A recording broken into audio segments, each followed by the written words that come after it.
सर्वांना चला तर मी आज आपल्याबरोबर मसाला डोसा आणि बटाट्याच्या भाजीची रेसिपी शेअर करणार आहे।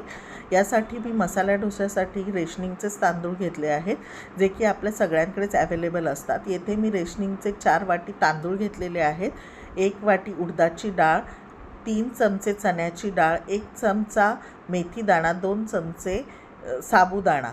अशा प्रकारे सर्व घेऊन जिन्नस ते स्वच्छ धुवून 5 ते 7 तास आपल्याला भिजत घालायचे आहेत। मेथी दाण्यामुळे पिठाचं फर्मेंटेशन छान होतं, साबुदाण्यामुळे कुरकुरीतपणा छान येतो आणि चण्याच्या डाळीमुळे चवही छान येते आणि कुरकुरीतपणाही येतो। अशा प्रकारे 7 ते 8 तास भिजल्यानंतर आपण त्याच्यातलं पाणी छान व्यवस्थित निथळून घेऊन मिक्सरच्या भांड्यात बारीक हे वाटण वाटायचं आहे।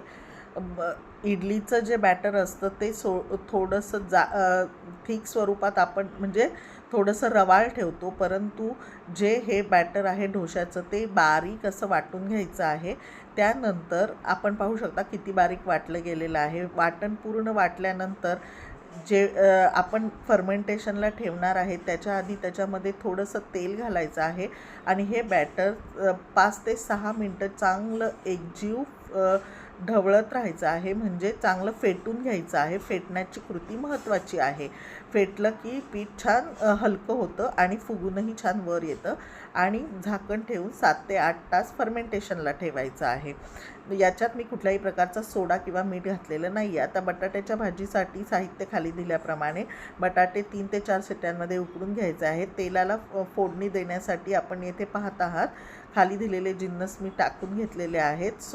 त्याच्यानंतर या बटाट्याच्या भाजीमध्ये कुठल्याही प्रकारच्या लसणाचा वापर मी केलेला नाही आहे, फक्त आल्याची पेस्ट घातलेली आहे। त्याच्यानंतर याच्यामध्ये उभा चिरलेला कांदा आपल्याला घालायचा आहे।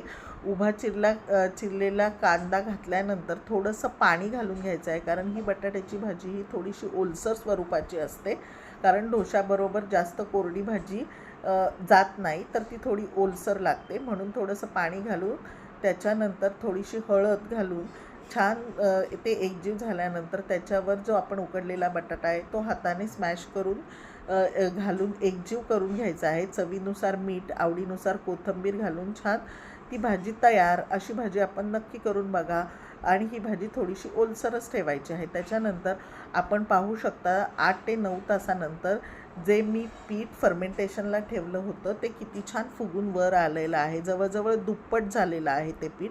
येथे मी कुठल्याही मिठाचाही किंवा सोड्याचाही वापर केला नव्हता, फक्त हे पीठ मी छान कॉटनच्या कपड्यामध्ये बांधून उष्ण जागी ठेवले होते आणि छान फेटल्यामुळे त्याचा तो हलका होतो आणि छान पीठ फुगून वर येतं। त्याच्यानंतर डोश्यासाठी आता आपल्याला वेगळं बॅटर काढून घ्यायचं आहे। डोश्यासाठीचं बॅटर हे थोडंसं पातळ स्वरूपाचं असतं, म्हणून जेवढे आपल्याला डोसे करायचे आहेत तेवढं वेगळ्या पातेल्यात काढून घेतलेलं आहे। थोडंसं मीठ आणि पाणी ॲड करून अशा प्रकारची कन्सिस्टन्सी येईपर्यंत बॅटरमध्ये तयार करायचं आहे। त्याच्यानंतर जेव्हा आपण डोसा घालणार आहे तेव्हा गॅसची फ्लेम ही फुल ठेवायची आहे आणि तवा चांगला तापला गेलेला पाहिजे। तवा हा छान तापल्यानंतरच डोसा त्यावर घालायचा आहे। थोडंसं पाणी मारायचं आहे, तेलाने ग्रीसिंग करायचं आहे आणि जे बॅटर आहे डोस्याचं ते छान प्रकारे असं गोल त्याच्यावर टाकून घ्यायचं आहे। आपण पाहू शकता की डोसाचं बॅटर किती छान गोल प्रकारे मी येथे टाकलं आहे, कुठेही चिपकलेलं पण नाही आहे, म्हणजे हे पीठ खूप छान झालेलं आहे। अशा प्रकारे आपल्या आवडीनुसार तेल किंवा तूप सोडून जेव्हा आपण डोस्याचं बॅटर घालतो त्याच्यानंतर गॅसची फ्लेम थोडीशी स्लो करायची आहे। मीडियम फ्लेमवर छान असा खरपूस डोसा भाजून घ्यायचा आहे। आपण पाहू शकता की डोश्याला कलरही किती छान आला आहे आणि क्रिस्पी झालेला आहे डोसा।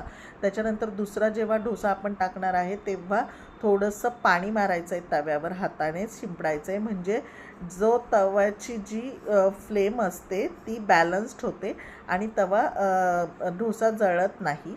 अशा प्रकारे दुसरा डोसा घालताना थोडंसं पाणी मारायचं आहे, तेलाने ग्रीसिंग करायचं आणि पुन्हा अशाच प्रकारे डोसा घालून घ्यायचा आहे। आपण पाहू शकता किती छान डोसे झालेले आहेत, कलरही खूप छान आलेला आहे आणि क्रिस्पीनेसही आलेला आहे। हा डोसा चटणी आणि बटाट्याच्या भाजीवर सर्व करायचा आहे। माझा व्हिडिओ आवडला तर लाईक अँड सबस्क्राईब। थँक्यू।